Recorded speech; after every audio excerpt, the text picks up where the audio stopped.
Once again, your neighborhood blue coal dealer brings you the thrilling adventures of The Shadow, the hard and relentless fight of one man against the forces of evil.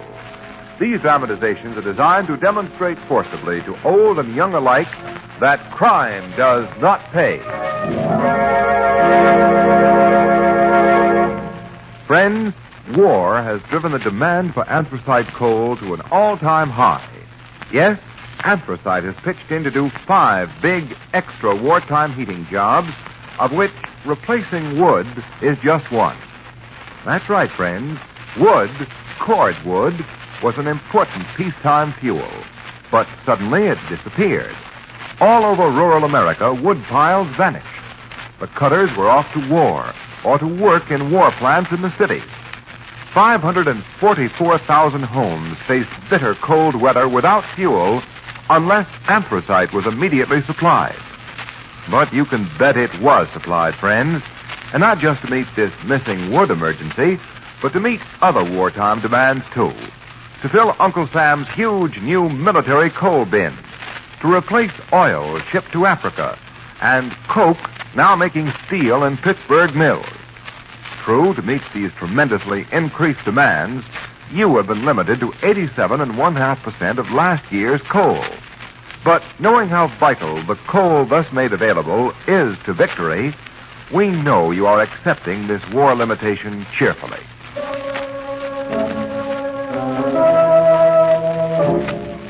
The Shadow, mysterious character who aids the forces of law and order, is in reality Lamont Cranston, wealthy young man about town. Several years ago in the Orient, Cranston learned a strange and mysterious secret, the hypnotic power to cloud men's minds so they cannot see him. Cranston's friend and companion, the lovely Margot Lane, is the only person who knows to whom the voice of the invisible Shadow belongs. Today's drama, Drums of Doom.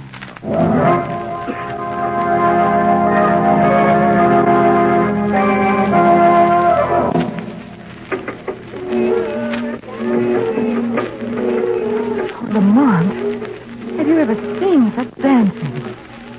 She's wonderful. Unbelievable, Martin. She's all over the stage at once. Oh, those tom-toms getting the shivers. The most amazing bit of interpretive dancing I've ever seen. A high spot in Louise Rinaldo's career, all right. This is the Macumba number, isn't it, Lamont? Yes, based on a native sacrificial dance of Haiti. According to the program, no white man's ever seen it before.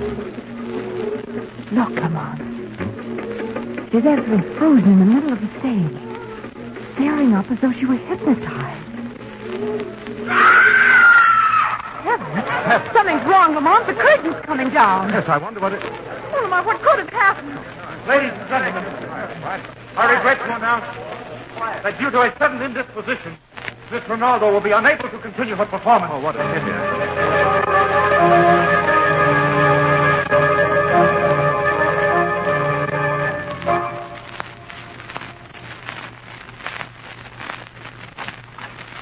Yes? Miss Lane? Yes, I'm Miss Lane. What? You're Louise Rinaldo, the dancer. Yes. They told me I might find Mr. Cranston here. It is terribly important I see him.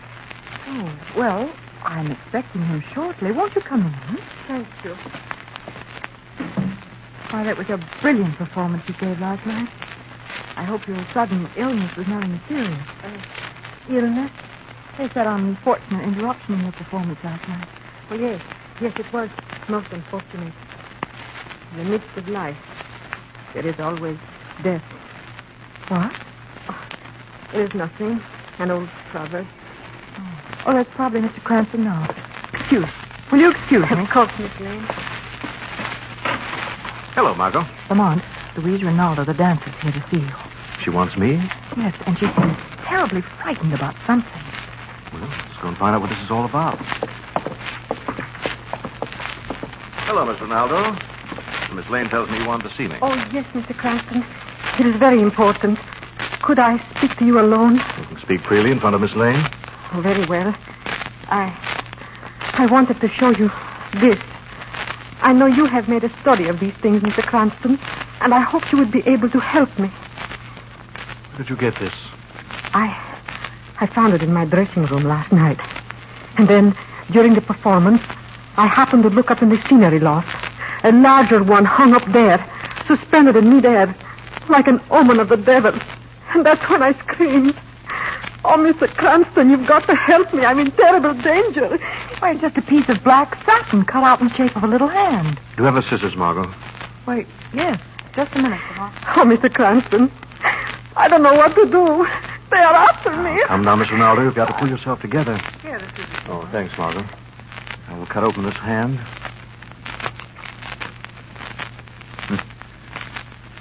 Just as I thought.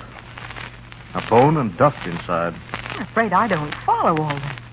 What is this queer-looking black hand? Margot, it's a symbol of something that reaches into the heart of our most civilized places.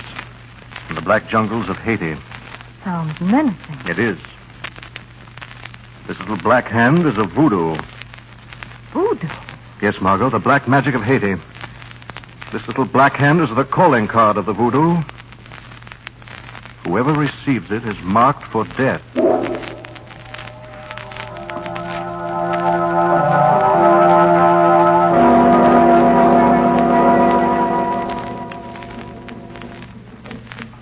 Lamont, Miss Ronaldo found the black hand right on this dressing room table, didn't she? Yes, Margot, and I... Shh, quiet.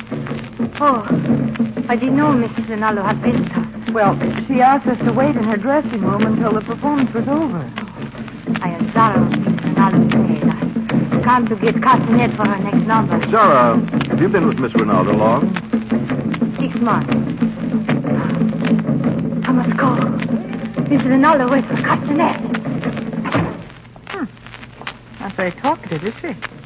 See the look on her face, Margot, when she saw this little black hand? Yes, it was either fear or guilt. Margot, I think we'd better watch the rest of this show from the wings. Come on.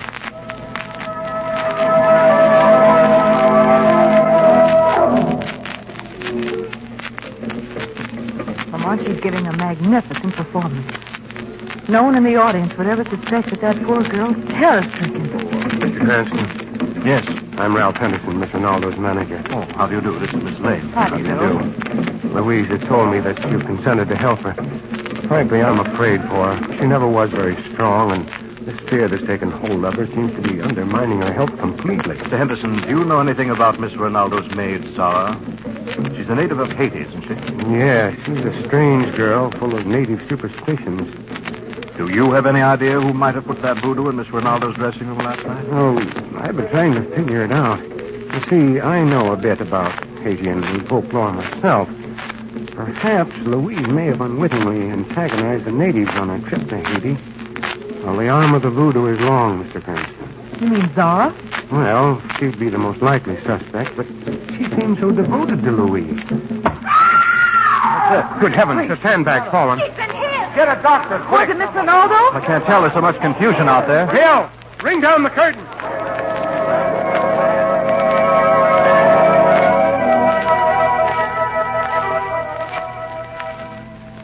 How is Louise, Miss Cranston? She's not injured, Mr. Henderson. She just fainted when the sandbag fell so close to her. She's still unconscious. We'll need some water. Oh, Zara, get some water. Oh, yes, Mr. Henderson. That other dancing girl was killed, wasn't she, Lamont? Yes, it was a terrible death. Well, I think she's coming out of it. It's the water, miss. Oh, thanks, Zara. Here, Miss Ronaldo. Try to swallow a little of this. There. That's fine. Drum, the drum, What is she talking about? I want to hear what she's saying. grave, tombstone, bracelet. It is them. It is them. Papaluva. Papaluva. Papaluva. What are you gibbering about? Papaluva there. Listen to drum. A voice. It is zombie. A voice of walking dead. Zombie. Yes? It is zombie. Miss Ronaldo needs quiet. Come on, taking Zara outside. Papaluva. Oh, all right. It's zombie. Come on, Zara. Zombie. Oh, zombie. I wanted to get them out of here, Margot. I think this may be a chance to find out some things we want to know. Lamont, she seems to be in a trance. Yes, I know. It'll help. What are you going to do? going to try hypnotism. Louise Ronaldo, listen to me. You're going to tell me everything. Everything that has frightened you from the beginning. Yes, from the beginning. It began in Haiti. We were walking through the woods one day. Oh, Ralph, this Haitian countryside is beautiful. It has been fun exploring it, but it's getting dark, Louise. I think we ought to be starting back. Oh, Ralph, look over there. Those tombstones. Why, it is a native burial ground. Louise, come back here. Oh, Ralph, come and look at the exquisite trinkets on these graves. Don't touch them, Louise. Those ornaments are put on the graves by the natives to ward off evil spirits. The natives are very superstitious. Listen. Tom-toms in the hills. Oh, it is just a ceremonial dance, Ralph. Oh, look. Here's a curious-looking bracelet on this headstone here. Hey. Why, that must be centuries old. A relic of the old slave trading days. I want. No, Louise. Might stir up trouble with the natives. I don't care. I want it for my collection, and I'm going to take it. Louise, we'd better get out of here quick. There's someone watching us from behind that tombstone. Oh, Ralph, there is no one behind that tombstone, only under it. And he will never miss the bracelet. That was the beginning. From the moment I took that bracelet from the grave, I had no peace. I did not sleep. And always I hear the tom-toms throbbing. It almost drives me mad. Finally, my husband suggests we cut our visit short and return to the States. Her husband. I didn't know she was married. Well, your husband? Yes, Ralph Henderson. Ralph Henderson. Why, that's her manager. Let her go on, Margot. The trip back was uneventful. The symptoms disappeared. I thought I was cured. After we got here, I began rehearsing for my recital. And then it started again. What started again? Visions in the night. I would wake and see a figure standing by my bed, pointing at me. And then the drums would begin. Oh! She's coming out of it. Quiet, Margot. Where am I? Oh, Mr. Cranston, Miss Lane. You're telling us a very interesting story, Miss Ronaldo. What did I say? A good deal. Why were you keeping your marriage to Ralph Henderson a secret? Oh, did I tell you that? He thought it would interfere with my career if it were known. Please, do not let him know I told you. No, we'll keep your secret. One more question, Miss Ronaldo. Yes. That slave bracelet you took from the grave, you have it with you? No. No, it has been missing for several days now. Well, could you describe it to me? I have a picture of it here in my bag. Good. I was going to sell the bracelet to a dealer. I had it photographed so he could distribute copies among his clients. Here's the picture. Thank you. Very unusual looking. Shouldn't be hard to identify. Lamont, do you think it's all right? Later, Margot. Well, Miss Ronaldo, I think you'll be all right for tonight. Miss Lane and I have to be running along now.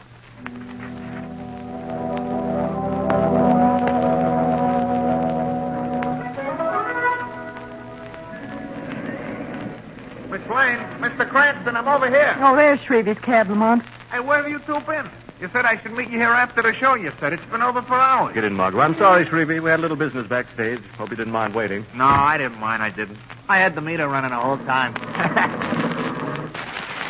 You know, Lamont, I'd say that Zara is the most likely suspect. Maybe one of her ancestors is buried in that No, grave. Margot, I've got a hunch there's something more diabolic than that behind this case. You see, Margot, that sandbag didn't fall by accident. The rope holding it was cut. You mean that someone meant to kill Louise Ronaldo tonight? I'm not sure, Margot. Anyone might have been under that sandbag when it fell, and the person who cut the rope knew that. But I don't understand. That doesn't make much sense, does it? Lamont, What about that bracelet? If we could find out who stole it. Miss Margot, I'm thinking about that. Maybe we'll locate that bracelet through Doc Bronson. Doc Bronson? Who's he? Someone the Shadow sent to jail some years ago. He's a dealer in all sorts of strange curios, charms, bracelets, amulets, mostly stolen. If that bracelet was stolen from Miss Ronaldo, the chances are sooner or later it'll find its way to Doc's place. And you think... I think it's about time the Shadow renewed Doc's acquaintance.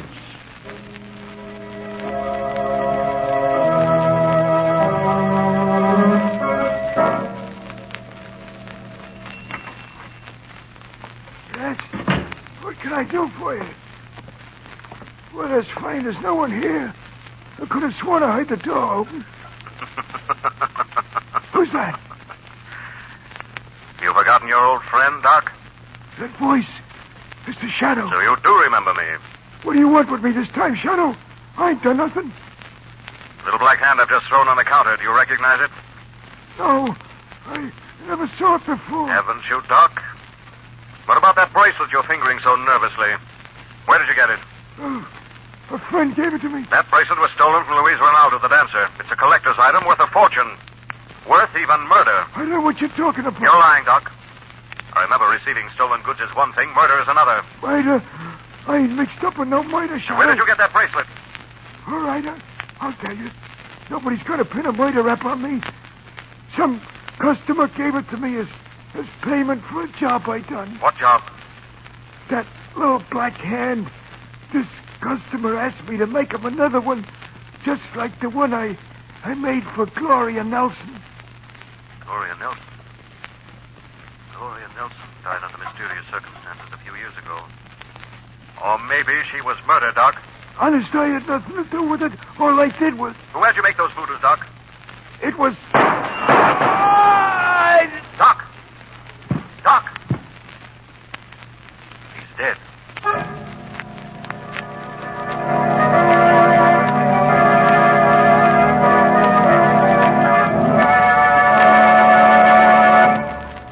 March winds roaring around and over your home as they do, friends, have an effect on firing your furnace you don't want to overlook.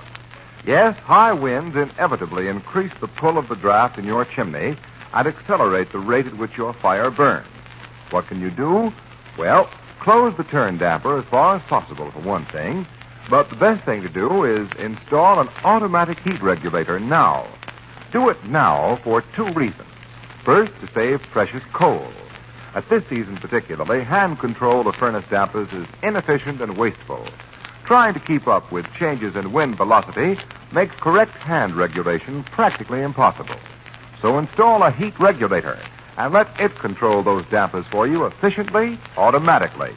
Your regulator will keep the temperature in your home right on the beam without any attention from you and protect your family from spring colds due to uneven heating. And remember, heat regulators are quickly available now. They may not be next fall. So be safe, friends. Call your dealer and order your automatic heat regulator tomorrow. And now, back to the Shadow.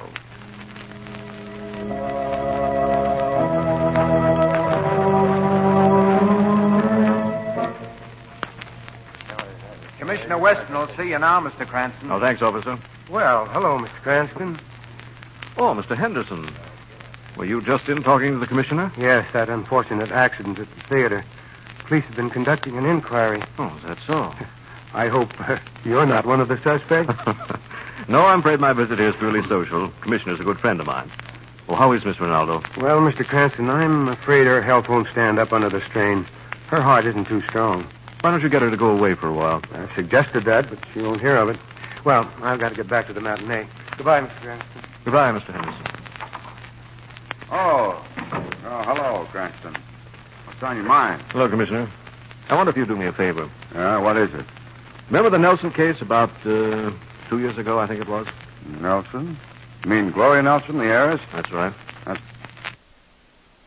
The heiress? That's right. That's one I won't forget. She was found dead in her home. Someone in the department got the bright idea it was murder. We investigated thoroughly, and there wasn't anything to that theory.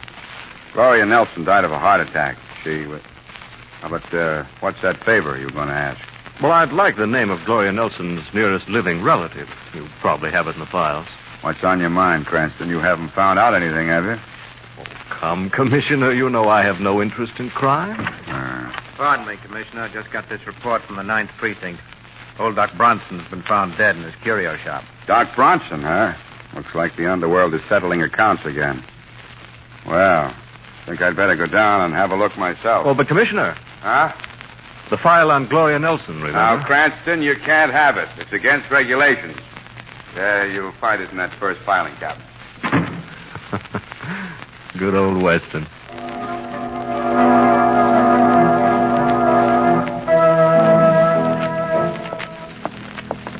Lamont, we've got to do something.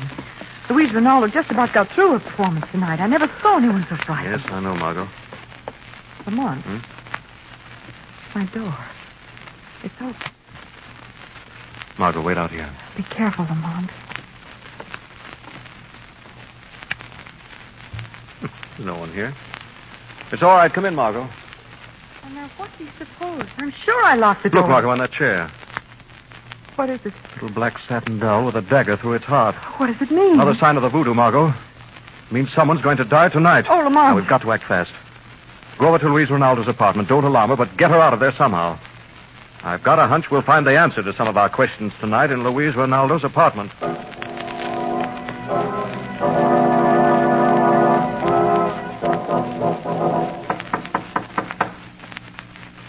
Good. Margaret got no way. Now take this lock. Someone's opening the door. Help me. Zara, what happened? You're hurt. No, Miss Cranston. Hurry. Miss Rinaldo. Miss Lane in danger. Theater. Hurry.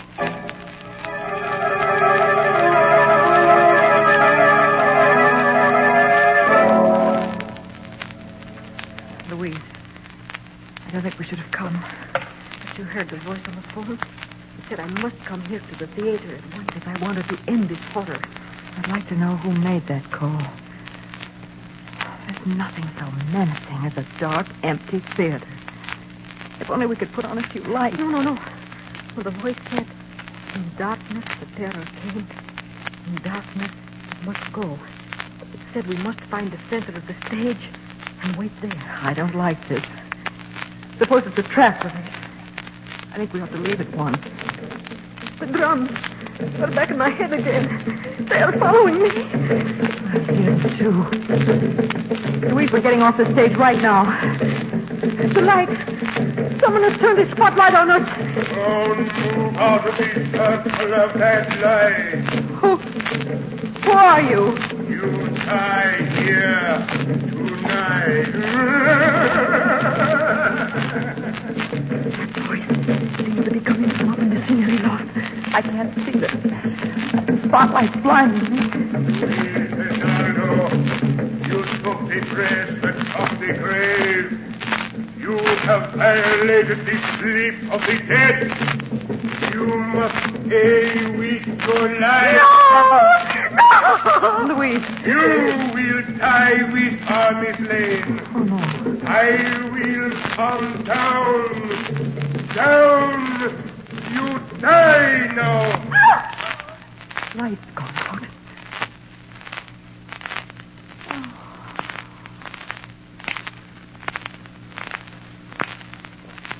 Oh, Shadow. Oh, thank heaven you've come. Yes, Shadow, I will.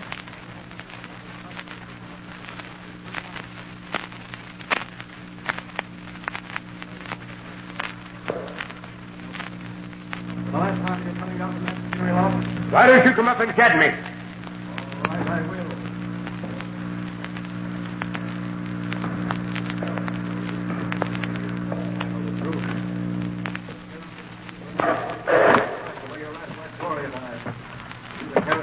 You can't prove anything. Ruth? You've been talking to Ruth? She lied. Whatever she told you, she lied. Gloria's death was due to natural causes. The police said so. No, it's not true.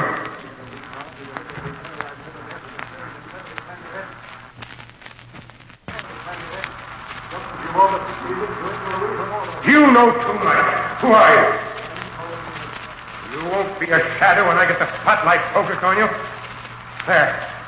I've got the spotlight on. I'll just swing this beam around until I can see you. Then you'll be a perfect target for my knife. I hear you coming, but I can't see you. The light's right on you, but I can't see you. I can't see you. I can't see. Voodoo! Voodoo! Ah!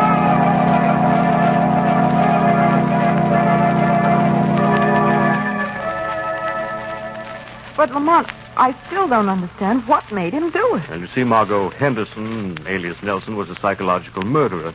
Took fiendish delight in literally frightening his victims to death. Oh, how horrible. Yes, his plan was to marry into a wealthy family, get his wife to sign over her interests to him, and then proceed to terrorize her. But where does the voodoo come into it? When he and Louise took that trip to Haiti, it gave him an idea how to get rid of her. And when she took the amulet from the grave, she was playing right into his hands. You mean he used her own conscience to frighten her? Yes. Together with a recording of tom-toms, the witch doctor's costume, those voodoos he got from the doc. Henderson had Doc killed to seal his lips, just as he killed Zara when she refused to assist him further in his plans. Oh.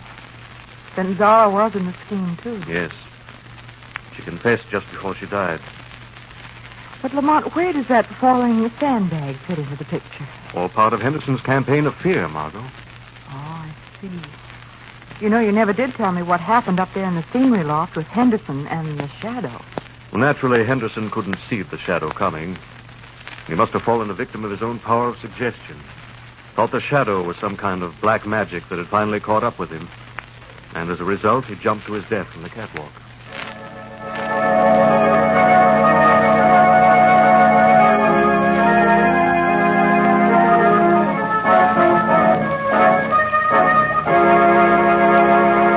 And now, friends, let me introduce Blue Coal's distinguished heating expert, John Barclay.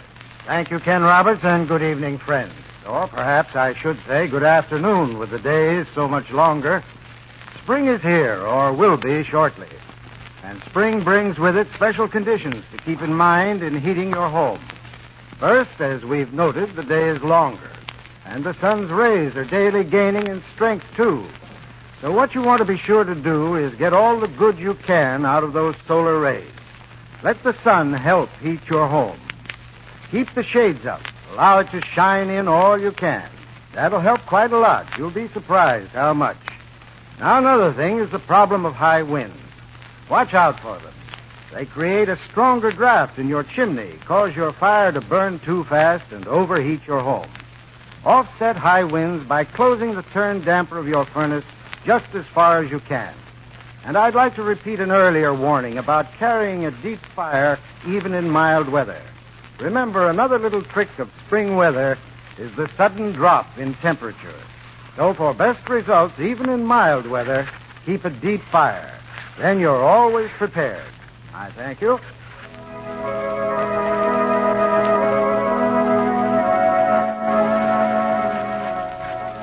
The Shadow program is based on a story copyrighted by Street and Smith Publications. The characters, names, places, and plot are fictitious. Any similarity to persons living or dead is purely coincidental. Again next week, The Shadow will demonstrate that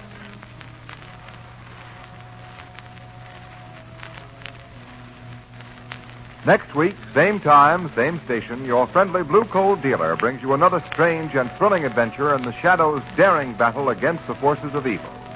Be sure to listen. This is Ken Roberts saying keep the home fires burning with Blue Coal. This story produced by the D.L.N.W. Coal Company, distributors of Blue Coal.